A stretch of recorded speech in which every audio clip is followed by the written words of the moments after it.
Welcome to the She Is podcast. My name is Gia, and today's episode is called She Is Latina. And we're going to talk about how different Latinas are and we shouldn't label ourselves. My girl Gina Castellanos will share her story and tips on how labeling yourself can limit your true potential. I'm so thankful to have you with me. With your help, we are going to create a community of women who want to redefine who she is. And that's why I created the acronym SHE, S-H-E, S for She is Soul, H for She is Heart, and E for She is Energy. To know yourself is to truly love yourself. We've been taught from a very young age false beliefs of who we are through family, friends, and especially the media. Each episode, I hope to tackle another subject that will help you break down old ideas and ultimately better your life so you can enable yourself to empower others around you. I hope you will subscribe, rate, and review this podcast and share it with your friends so together we can help all women rise. For today's topic, I'm grateful to have my girl, Gina and Gia today. Gina has joined me and she is an actress, writer, podcaster, wife, content developer, entrepreneur, intuitive dancer, and everything else she can possibly think of. She started a podcast called Yo Mujer that's in its 4th season where she navigates themes she did not learn when she was a teenager. Her projects dwell on education for young Latinas through entertainment. She has changed the feminine mindsets of teens and young adults for over a decade. Oh my gosh, thank you so much, Gina. That is amazing. I love how you just don't label yourself under one thing. And that's today's topic, obviously. How did you get to this place where you felt like you were more than just a Latina or more than just a wife? Gia, thank you for having me. Yes. Yeah, that's an interesting question. I think it all started when I realized I wanted to do so many things. First of all, I'm originally from Mexico City, born and raised. I lived in the States for a while. And then I had a boyfriend back when I was living in New York. And I remember my fights with this guy, which he's a sweetheart. He will be like, but wait, what are you? Are you a yoga teacher? Are you a writer? Are you an actress? Are you a cook? What are you? And I'm like, dude, I'm everything. Yes. I don't have to say I'm one thing. Like, I do all the things. I don't know what it is that people want to say, like, what you do is what you are. And that is not true. What you do has nothing to do with who you are.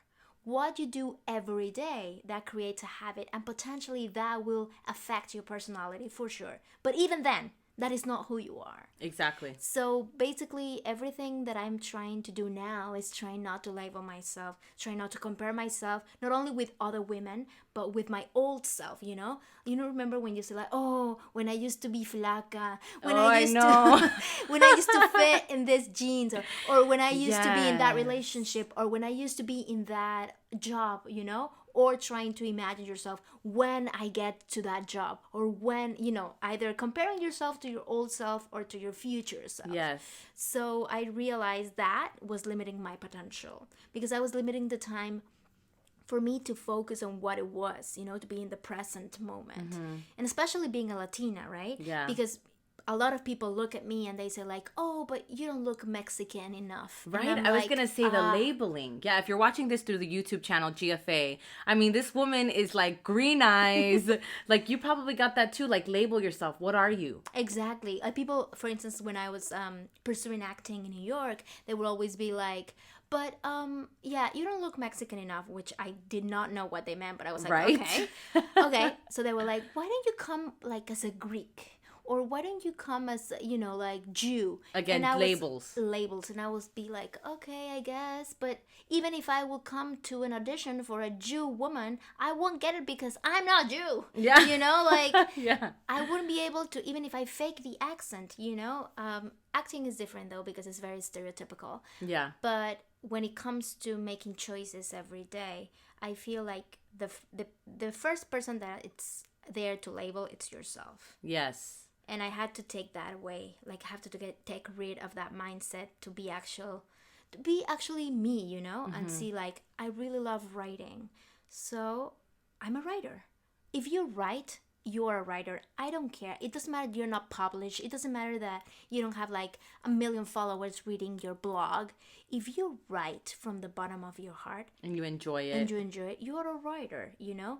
The principle of writing doesn't recognize if you are on the New York Times bestseller list or you're writing on your journal. Yeah. It does not recognize that. So when I start, you know, picturing myself as a writer, then everything in the writing realm opened up for me. When I started to picture myself as an actress, everything in the acting world opened up for me. When I started to picture myself as a podcaster, then my podcast went crazy. When I started to picture myself as a wife, I was like, oh, I actually can manage a house. I actually can cook. I actually can do the laundry. I actually can, have a budget.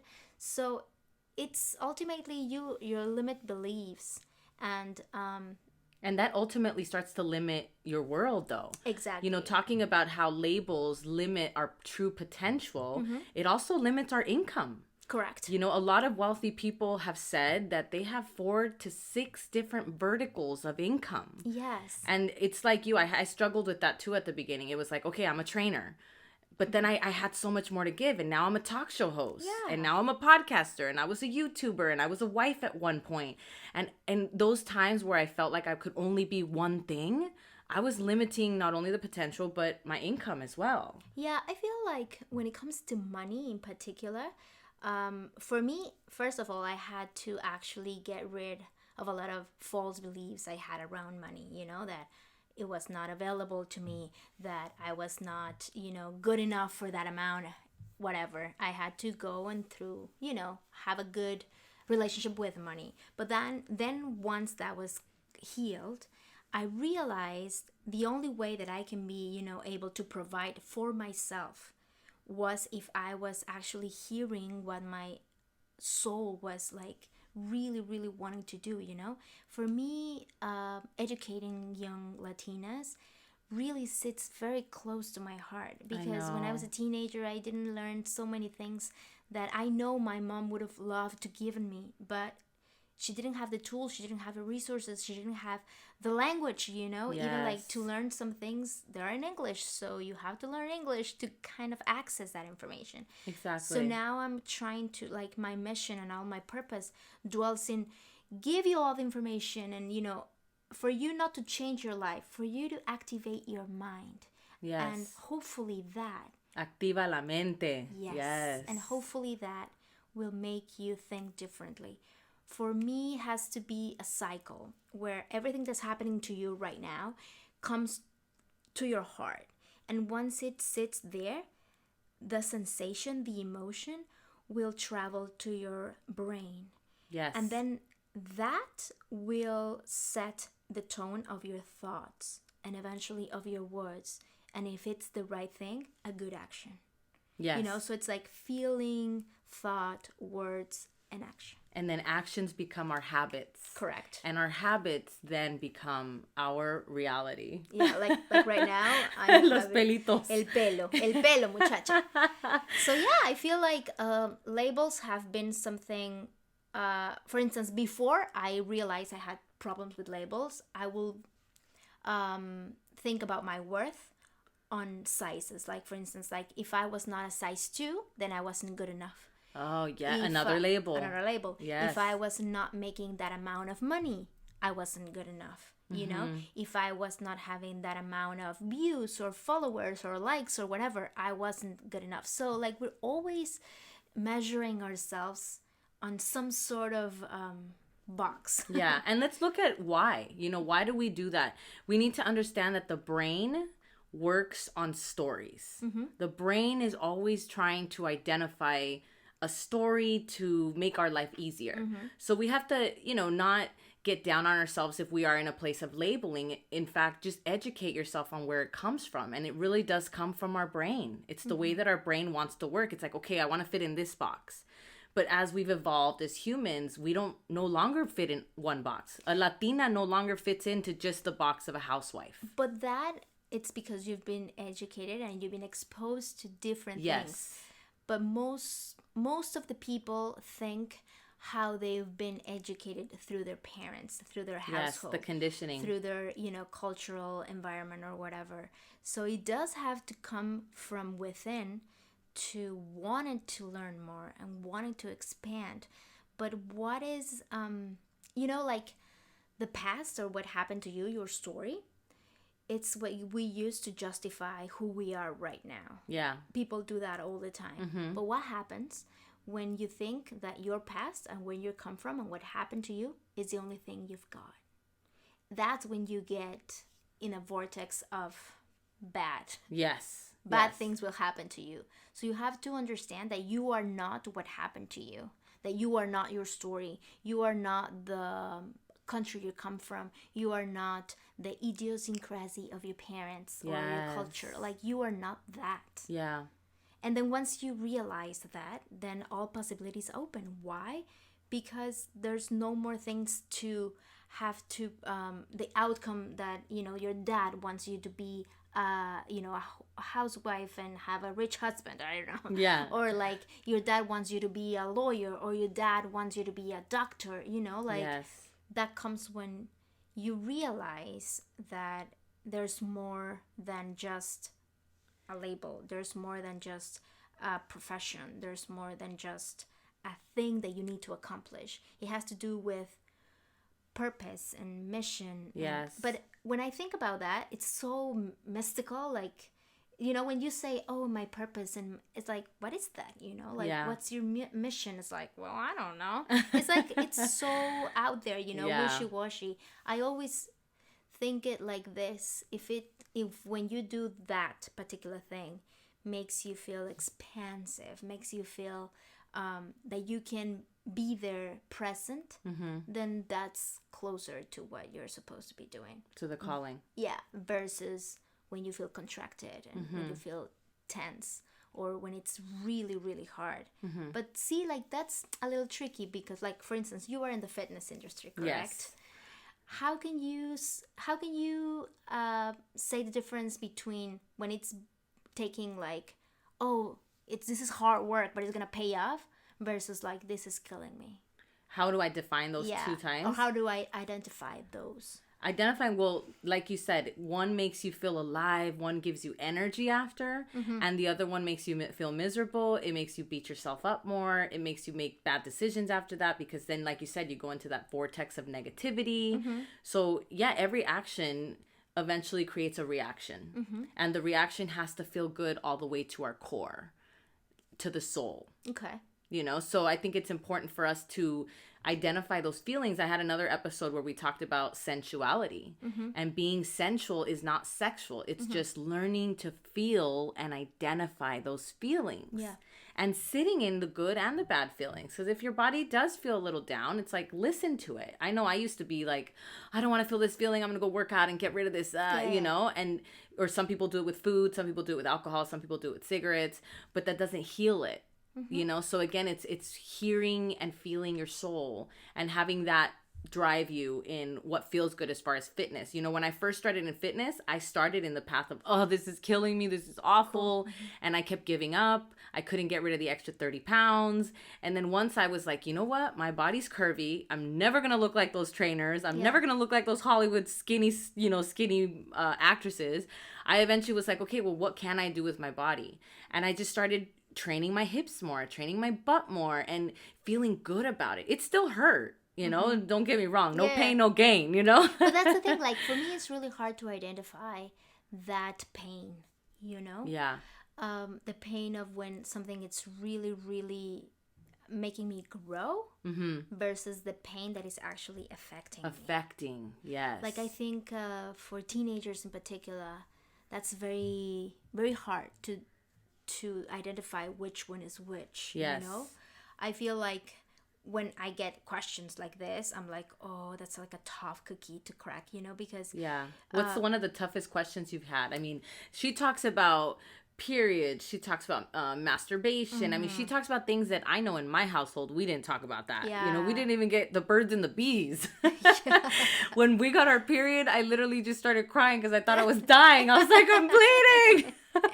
But what is one of the hardest topics that somebody like asked you where you were kind of were like, okay, this is going to be challenging? Like, for instance, when it comes to pain, to identify when you are in an abusive situation. Yeah. To identify when the perpetrator is causing you pain and you're being manipulated to think it's good.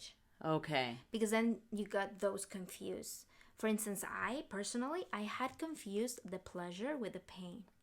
Yes. So like those two things were kind of switched in my mind. So I usually will get the UTIs always after sex. Yes. Because I will go into like a guilt, like a Catholic. Yes. Yeah. But I was like guilty. So then I will give myself a UTI like as a punishment. Yes. And because your body does manifest things physically. I always say your issues are in your tissues. Yes. Your body's communicating. So your body would communicate through UTIs. Exactly. And then I had like a chronic UTI, but then I went on to therapy and then I realized I had those two terms mixed, you know? And UTI, for those that don't know, is a urinary tract infection. I'm saying that because I didn't know for a long time either. Yeah.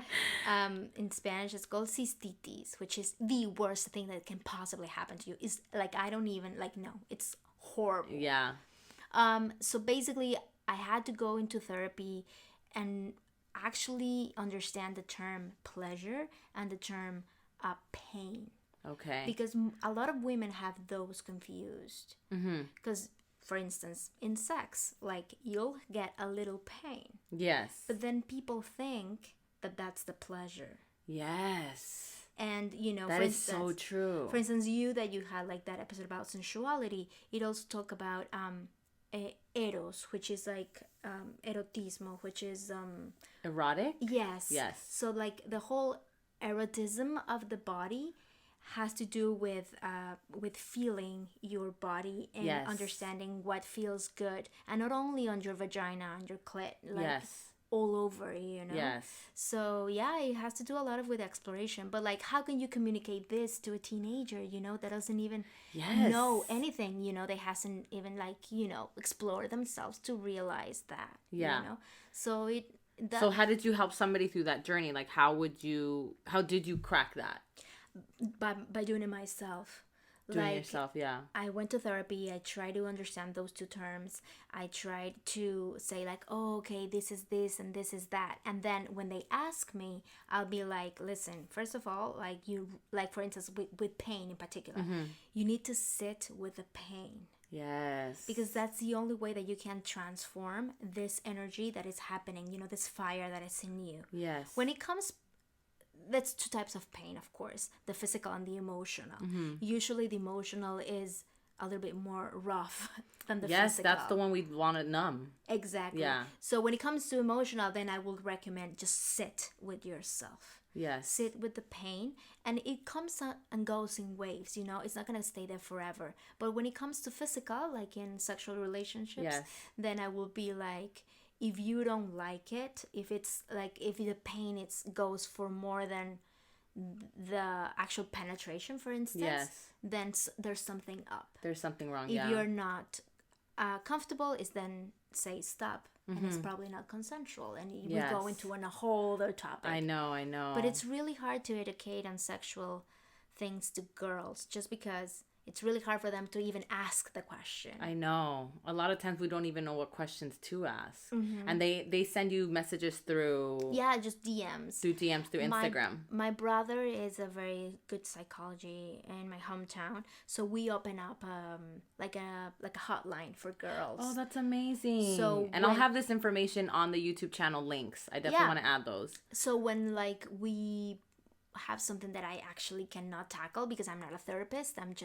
A Latina woman. I'm just a Latina. Then I will mostly direct them to them.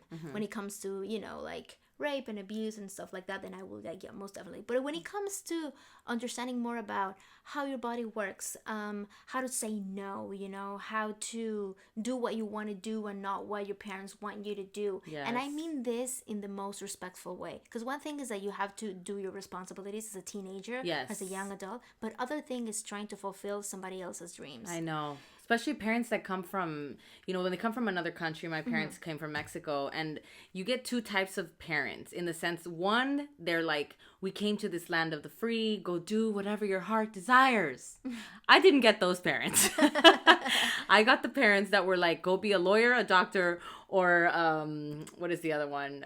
Lawyer, a doctor, I think those are Licenciado. yeah, basically, right? Licenciado. So I didn't have the privilege to have parents that, were leading me towards the direction that I wanted to. They were just kind of like, okay, fitness is just your hobby, but when are you going to do your real thing?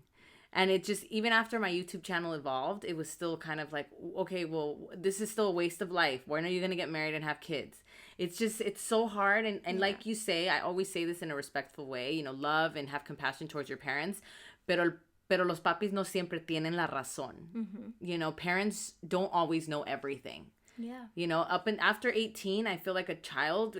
Gary Vee says this all the time. I don't know if you follow him. He's a guy on, business. He talks a lot about business. And he talks about from 18 to 30, go and try everything and fail until you find the right thing. And success in general is not, people think success is like, oh, you hit it big and this is it was that first try. It's like, no, there was a lot of failure, little success, failure, little bigger success, failure, and then the big, 10 years, they say it's when you really hit. There is no overnight success. But even so, I mean, you can hit success out of luck, Yes. I mean, quote unquote, being at the right place at the right time, quote unquote. But then to maintain that. To maintain is a whole nother. For me, more so it's like, what does success looks like for you? For me, if you ask me, for me is being able to buy my stuff and do the things that I love. That you love.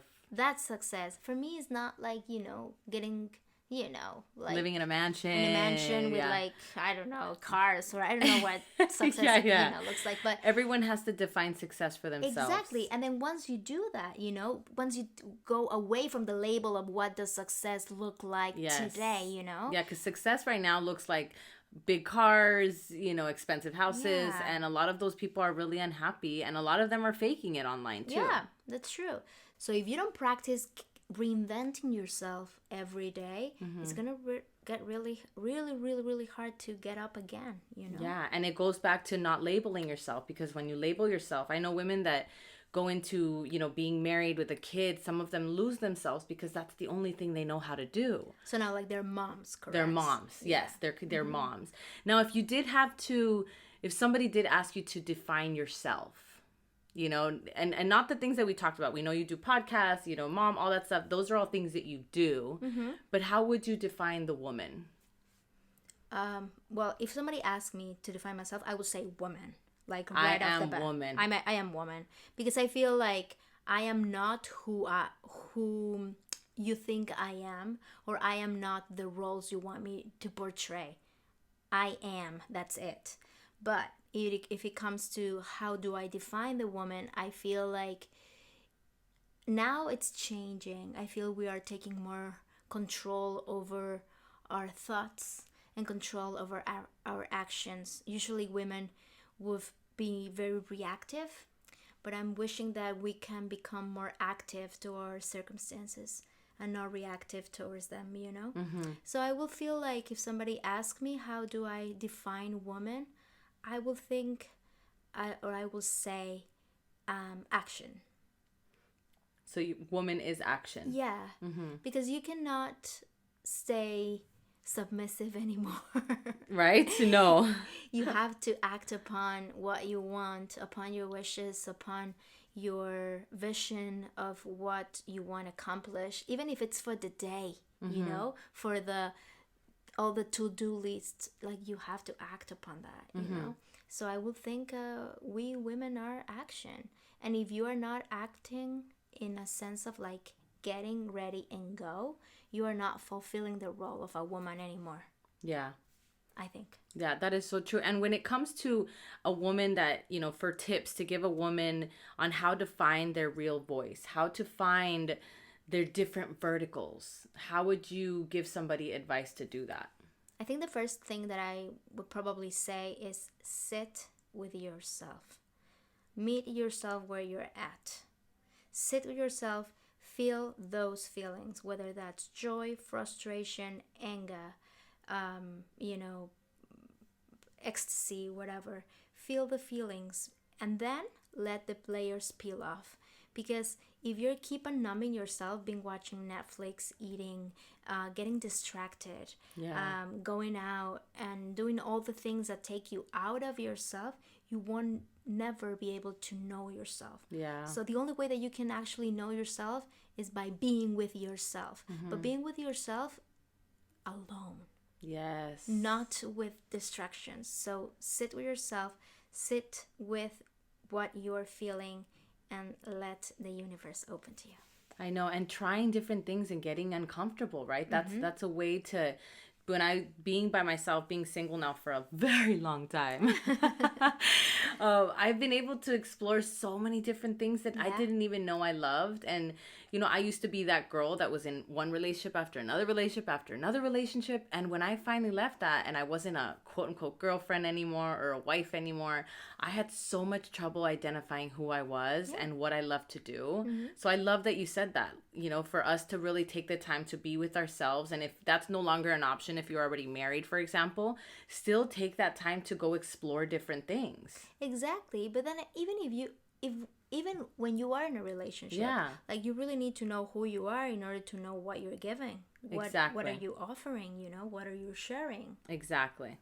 If not, then you are just reactive towards your circumstances instead of being active.